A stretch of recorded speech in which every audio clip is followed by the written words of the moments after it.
Happy spring. Oh, look at all these beautiful daffodils that are coming up right now. I'm so excited to see everything coming alive. I know you guys are too. It's just one of the best times of the year. I love spring so much.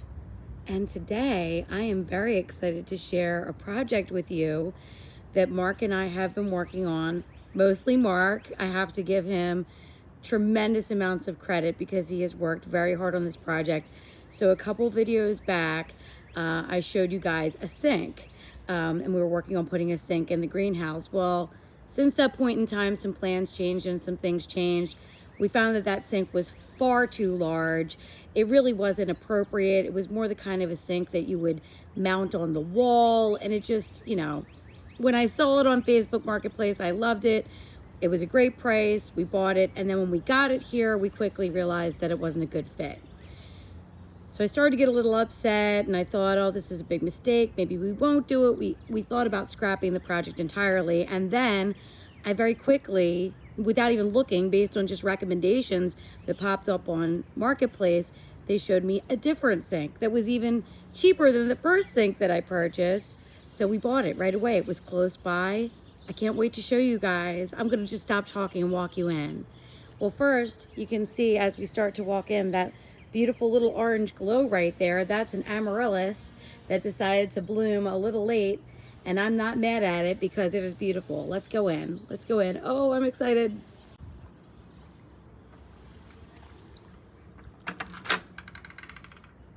Oh my gosh, you guys. I think that this is the most excited I have been in a long, long time. So just to back it up a little bit, my mom just had a surgery done. So I've been really on edge. She's totally wonderful and she's in recovery, and I am so tremendously thankful for that. But this sink project served as a way to kind of deflect my energy and my attention and everything into something positive. So I just wasn't sitting around and stressed while she was going, through weeks of tests and things leading up to it. And she's wonderful and she's recovering. I just talked to her on the phone. She's home and she's drinking her coffee and she is just getting back into the swing of things, and I'm just so thrilled. But Mark and I worked on this sink project over the course of the past month. And this got done really quickly. It only took him a couple weeks, and he would go out, in the morning before he went to work, or in the evenings when the kids were in bed, he'd go into the garage and work on it a bit. So here and there, we've just been fitting it in when we can. But he did this entire setup, top to bottom, 100% custom made by my wonderful husband, and I am so thankful. And it works, and I'll show you all that. So here's that beautiful, this is a double dream amaryllis from Color Blends. Look at all these buds. And I planted it at the proper time, but I kept it in here, so it was basically chilled. I should have brought it inside. I left it out here, and now it's blooming beautifully. I did just harvest 77 oranges off my calamondin that was in here. I have a little greenhouse heater that comes on just in the evenings over the winter. Now I don't need it at all.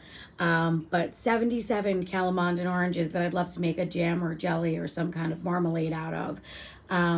Back to the sink. I want to just talk about the sink the whole time, but I feel like I want to touch on some gardening things too. So we did sell the other sink that we purchased. I showed you that a couple videos back. We sold it for exactly what we bought it for. It was $150. We bought this sink for $100. It looks in fantastic shape. It is in fantastic shape. There's little marks and scratches here and there. The inside, is not perfect. It's dinged up. It's scratched up. That's okay with me. I don't want to feel paranoid like something is too perfect out here and afraid to use it. I mean, this is a greenhouse and there's going to be flower pots and things, dinging and banging around in it. So the fact that it's already worn, I don't have to worry about it now. It's already broken in for me. So he initially started working on this bench and I wanted it to be green. Well, we tried so many different colors green and just nothing was working for me. So then we were thinking, well, something not white, because there's already so much white with the fence and everything else. No more white. We want a color. We want some brightness in here. And I'm pretty sure it was Mark that mentioned, I don't want to take credit, but he said, well, what about the color of our kitchen cabinets? Perfect. I love the color of our kitchen cabinets. When we purchased those, they are from Thomasville Cabinetry, and the color was corn silk. So it's not like there's an actual color name I can give to you. But what we did was we had a sample door. Oh, there's a squirrel.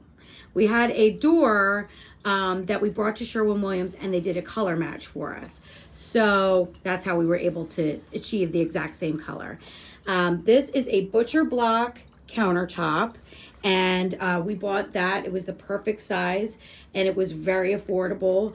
And I think it was $80 for the butcher block countertop. I do still need to seal it. I oiled it, and I did just buy a matte waterproof sealer so that this will stay nice. I did put my board oil on it, you know, just to keep it nice and conditioned here.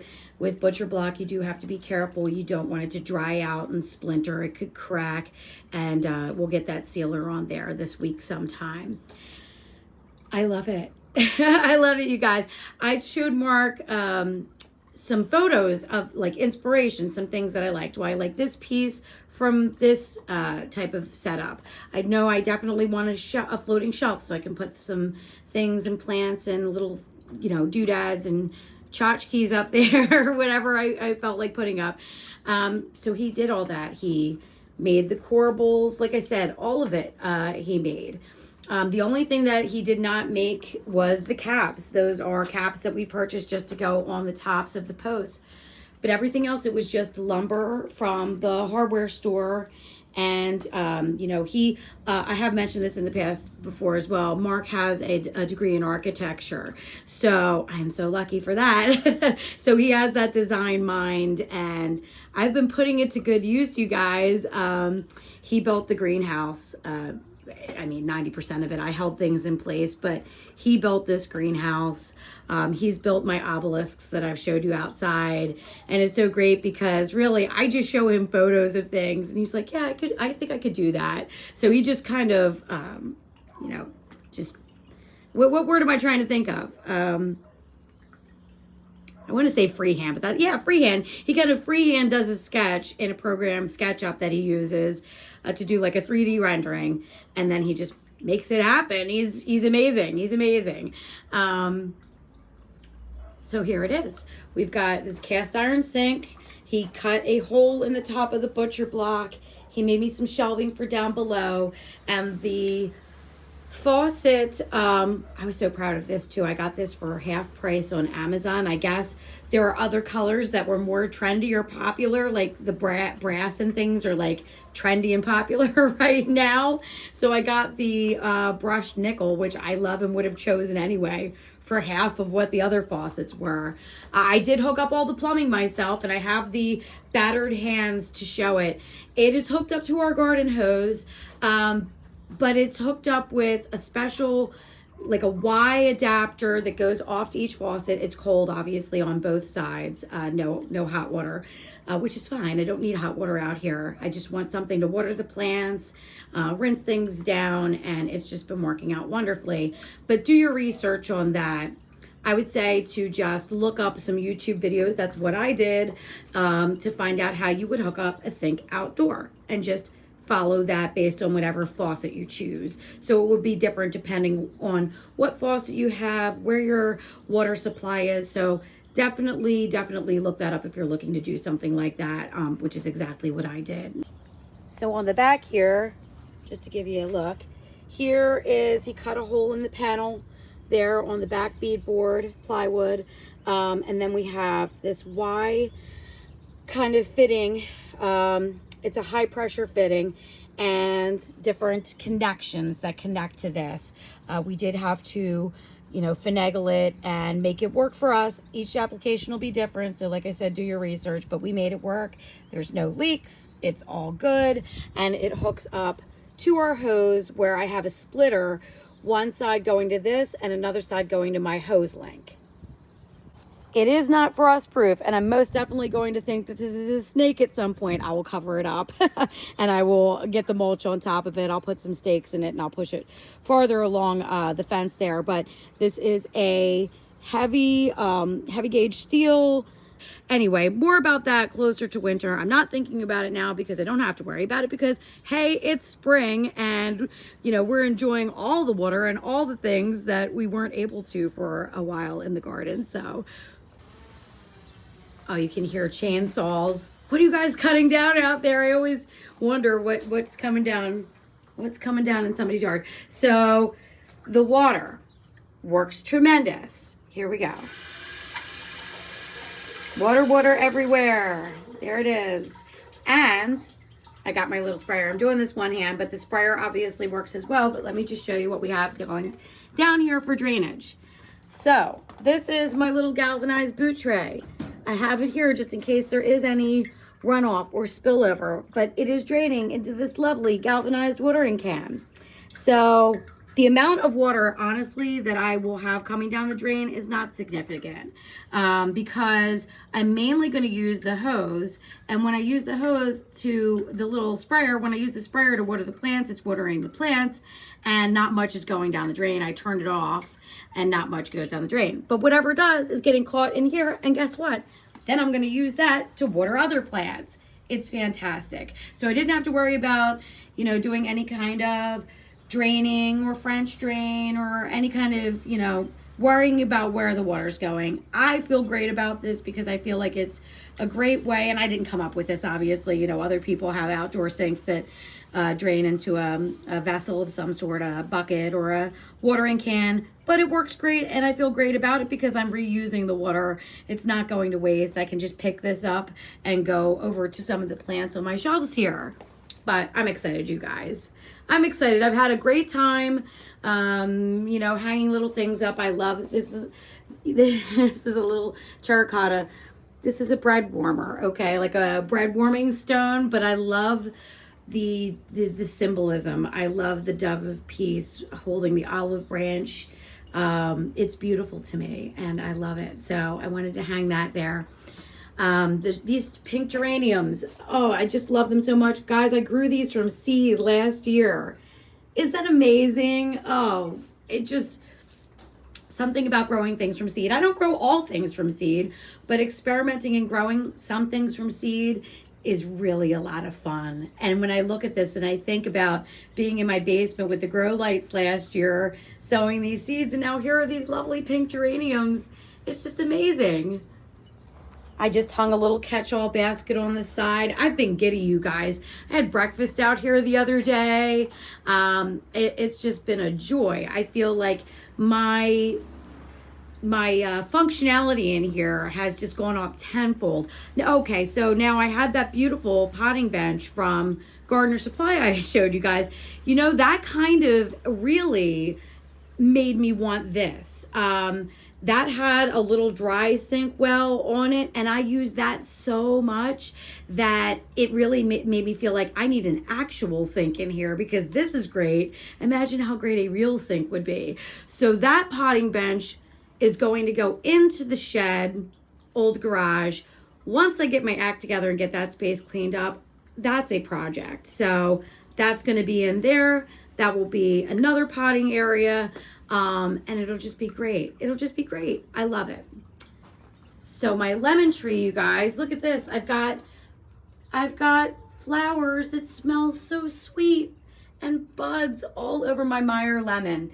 These were kept in here all winter. The lemon, the calamondin orange that I showed you that does still have a few on here, some little baby ones. This olive was kept in here over the winter. All my myrtles. Now I will start to transition these things outside once the temperatures are consistently warm. I don't want to get too ambitious and bring them out and have another cold snap, but I think we're pretty much in the clear. One little strawberry plant here that is looking good. And I have my rosemary. All these things took so beautifully over winter. A little ivy topiary here. I bought it on this form, you guys, but ivy is one of the easiest things to train. If you look up little topiary forms, I'm sure you could find some or at the craft store. And ivy is just so easy. A little myrtle. And now this is kirigami oregano. You guys have seen me grow the Kent Beauty ornamental oregano. This is its sister plant, apparently, and it has like a maybe like a more mauvey. Oh, do you hear those birds? Oh, I love it. Kind of more mauvey colored flowers. Grew those from seed last year, and they didn't take off until now. And I kept this in the pot in here all over winter. Now, just to show you, this is that Kent Beauty. I ordered a few from Bluestone Perennial. I order a few of these starts every year because I always worry that I might not find them at the nursery grafts I like to go to that does usually have it, a local nursery. But as this grows, this will get those kind of pinky hued little bell-shaped hoppy flowers as well. So this is the Kent Beauty. This is kirigami, potato, and I grew those under the grow lights, and I love it. So this is not all of the seeds that I started under the grow lights, but I wanted to get things going out here. You can see my tomatoes are still incredibly small, but everything is so beautiful and warming up out here. I started these under the grow lights, and I thought, well, they're going to live out here now because it's not getting cold. And I want to be here. I don't want to be in my basement. So I'm starting to move things out here now that it's getting warmer. Just to show you the things that I'm growing here. I have some of that hyacinth bean vine that you know I grow in my arbor. Hummingbirds love it. I love it. I have some moonflower. These are a couple little geraniums. They look a little yellowy, but I have found this one looks pretty good. That a little bit of the fertilizer does take care of that. So I did water these with a little bit of the Espoma organic bloom, liquid bloom. I have some over there, I'll show you. And just watered them from the bottom of the tray, and they soak all that up then. And some lupin. I've never grown lupin. I have no idea how this plant will grow or perform. I've always admired the spiky blooms, so we'll see how those do in the garden, but I'm excited to try those. Isn't it so cute when the little leaves start to come out? This is the cup and saucer vine, Cobia scandens. We see people like Klaus and gardeners in England, Monty Don are all our favorites growing this vine. I grew this for the first time 3 years ago, and I'll be honest, I get some flowers on it, but it is just does not profusely bloom. For some reason here, I'll get, I don't know, sporadic blooms here and there. Maybe 20 flowers I've enjoyed. 20 flowers is more than enough for me, and I'm not complaining. So here's some little tomatoes I'm growing. They're teeny tiny, like I said, but they'll grow on in here, and they'll be very happy. This is a major wheeler honeysuckle. Where did I get this from? American Meadows. It's looking a little yellowy, but this is just the new baby growth, and I just pulled it out of a box. So it needs to green up, stretch to the light. I plan on planting those on the diamond trellis here. I had initially thought I would plant 3, but guess what? Honeysuckle can really take off. This is a native non-invasive variety. There's a difference between aggressive and invasive, by the way. Something that grows aggressively or sells seeds aggressively just means you need to keep more on top of it, prune it a little bit more. That doesn't mean it's invasive. Invasive means it's just going to take over everything, and you shouldn't really plant invasive species in the garden. But yeah, so I'll plant that honeysuckle right in the middle and train it on the diamond trellis. I've got cyclamen here that I planted way too late, and I found the corms in a bag that I had not planted from the year prior. I planted these, I don't know, in November, and they've all sprouted. I'm hoping to see some blooms. That would be wonderful. I mean, they were really hurting in the bag, but I saw some little signs of life and, some little eyes swelling on them, and I thought, I'm going to plant them, and See, don't throw those little bags of bulbs and corms away. Plant them and see what'll happen. Then I've got my tray of sweet peas here. I'm planting these out today. They look so lovely. If you guys are new to sweet peas, I pinch out my sweet peas. You can see kind of, it's hard to get to focus, right above this set of leaves is where I had pinched it. I pinch above the second set of leaves. So just to show you, this is a good example. This is one little set of leaves. This is another set of leaves, and you can see right there where I just pinched it off. Now see this? Those are new side branches that are being forced out.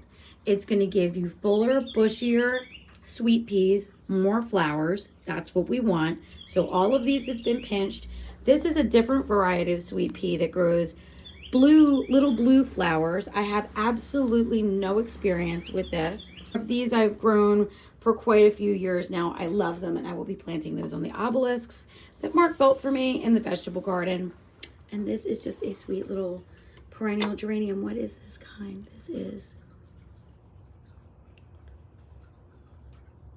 Biokovo. Am I saying that right? Biokovo. A lovely perennial geranium that I had in here all through the winter. And in the winter time, in the warmth of the greenhouse anyway, it did keep its foliage, which was pretty to look at.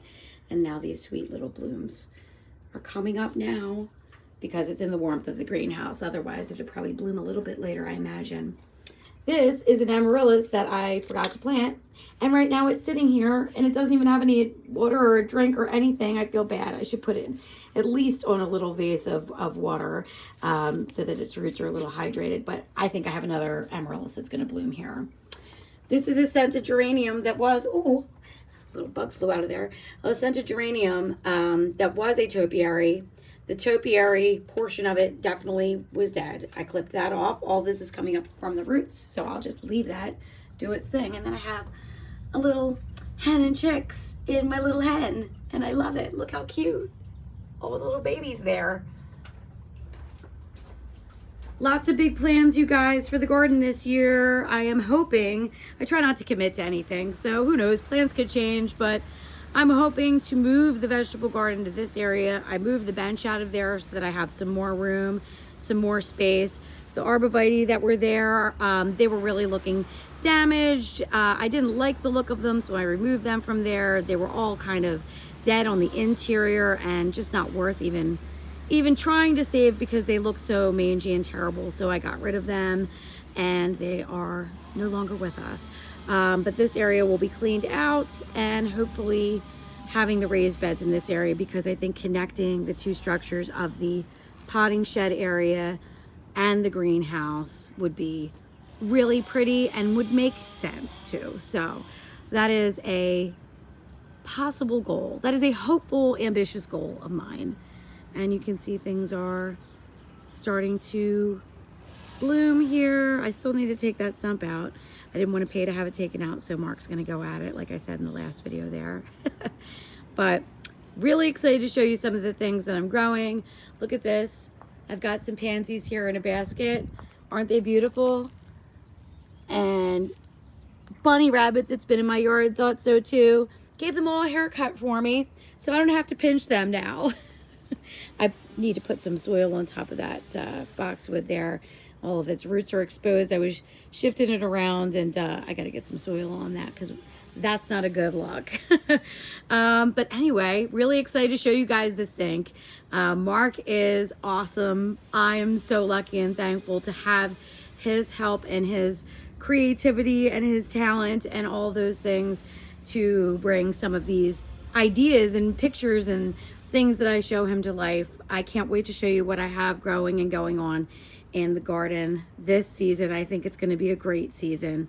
So much to be thankful for, and I'm happy and I'm excited to share it with you.